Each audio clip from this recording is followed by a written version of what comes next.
નમસ્કાર, હું રાજ. આપ જોઈ રહ્યા છો સ્પાર્ક ટુડે ન્યૂઝ. જૂનાગઢ જિલ્લાના માંગરોળમાં વિશ્વ રક્તદાન દિવસની ઉજવણીના ભાગરૂપે મેગા બ્લડ ડોનેશન કેમ્પનું આયોજન કરવામાં આવ્યું હતું. ઇન્ડિયન મેડિકલ એસોસિએશન માંગરોળ શાખા, માંગરોળ ડોક્ટર્સ એસોસિએશન અને દર્દી સેવા સમિતિના સહયોગથી મુરલીધરવાડી ખાતે આ કેમ્પ યોજાયો હતો. Junagadh civil hospital blood bank, Shriram blood bank Porbandar તથા એસીપી બ્લડ બેંક કેશોદના સહયોગથી યોજાયેલા રક્તદાન કેમ્પમાં 200થી વધુ યુનિટ રક્ત એકત્રિત કરવામાં આવ્યું હતું. ડોક્ટર્સે જણાવ્યું હતું કે એકત્રિત રક્ત થેલેસેમિયા પીડિત બાળકો, કેન્સર દર્દીઓ તથા પ્રસૂતા મહિલાઓ જેવા ઇમરજન્સી કેસોમાં ઉપયોગી બનશે. કેમ્પ દરમિયાન મોટી સંખ્યામાં યુવાનો, સામાજિક કાર્યકરો, વેપારીઓ તથા નાગરિકોએ ઉત્સાહભેર રક્તદાન કર્યું હતું. રક્તદાતાઓને સર્ટિફિકેટ આપી સન્માનિત કરવામાં આવ્યા હતા. સ્થાનિક આગેવાનો અને વિવિધ સંસ્થાઓના પ્રતિનિધિઓએ આ આયોજનને માનવતાની ઉત્તમ સેવા ગણાવી પ્રશંસા વ્યક્ત કરી હતી. માંગરોળ મુકામે Indian medical association, Mangrol doctor association તેમજ માંગરોળ દર્દી સેવા સમિતિ અને શ્રીરામ બ્લડ ડોનેશન સેવા સમિતિ પોરબંદર દ્વારા બ્લડ ડોનેશન કેમ્પનું આયોજન કરવામાં આવ્યું હતું.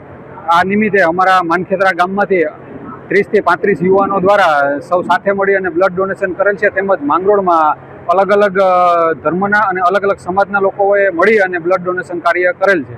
અને અહીંની વ્યવસ્થા બ્લડ ડોનેટર માટે પણ સારી છે અને ડૉક્ટર પણ બધા સાથે વ્યવસ્થિત સાથ સહકાર આપી અને બ્લડ ડોનેટ કરાવેલ છે અને બધાએ પોતાનું બ્લડ ડોનેશન કરવું જોઈએ એવું અમારું સૌનું આગ્રહ છે.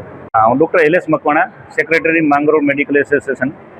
આજરોજ વિશ્વ રક્તદાતા દિવસની ઉજવણી કરવા માટે મુરલીધરવાડી ખાતે માંગરોળ મેડિકલ એસોસિએશન તથા ઇન્ડિયન મેડિકલ એસોસિએશનની માંગરોળ બ્રાન્ચ દ્વારા સહયોગથી આજે 3 બ્લડ બેંક, જેમાં સિવિલ હોસ્પિટલ જૂનાગઢની blood bank, Shriram blood bank Porbandar તથા એસવીપી બ્લડ બેંક કેશોદના સહયોગથી આજે રક્તદાનનું કેમ્પનું આયોજન કરવામાં આવેલું હતું. અત્યાર સુધી 160 જેટલું રજિસ્ટ્રેશન થયેલું હતું. એમાં જે 100 રક્તદાતાઓ અત્યાર સુધીમાં રક્તદાન કરેલું છે અને અમારી અંદાજ છે એ પ્રમાણે 200 જેટલી બોટલ આ કેમ્પ પૂરો થઈ જશે.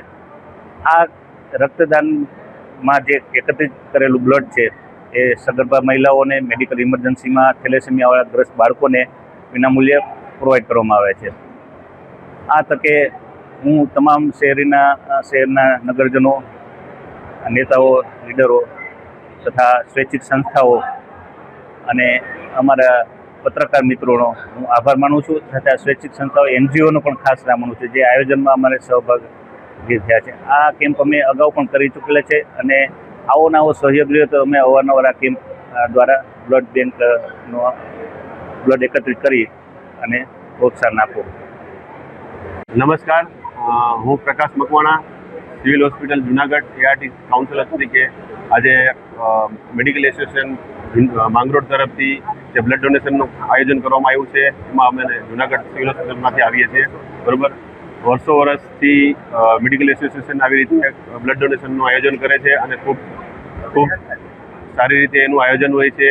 દર વખતે સારા એવી રક્તદાતાઓ અહીંયા એકઠા થઈ અને સિવિલ હોસ્પિટલને રક્તદાન આપે છે.